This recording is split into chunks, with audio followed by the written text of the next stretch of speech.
आप देख रहे हैं वासुदेव शॉर्ट्स। जी, पाकिस्तान में इस वक्त नहरों वाला जो मसला है वो पाकिस्तान पीपल्स पार्टी के लिए सर दर्द बना हुआ है।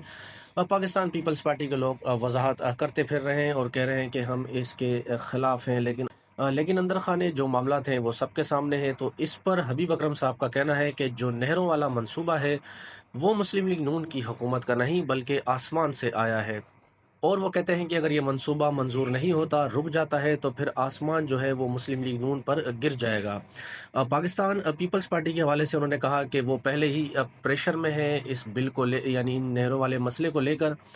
अगर तो नहरें बन जाती हैं तो फिर पाकिस्तान पीपल्स पार्टी का जो इक़्तिदार है वो तो चला जाएगा। उसके अलावा भी फिर पाकिस्तान पीपल्स पार्टी, अगर ये मामला नहीं बनता, अगर बन जाता है तो उनका इक़्तिदार चला जाएगा, और नहीं बनता तो भी फिर उनकी जो हुकूमत है वो नहीं रह पाएगी और फिर मामलात दूसरी तरफ चले जाएंगे। ऐसा कहना है हबीब अकरम साहब का, जो नहरों वाले मसले पर अपना तज्जिया दे रहे हैं।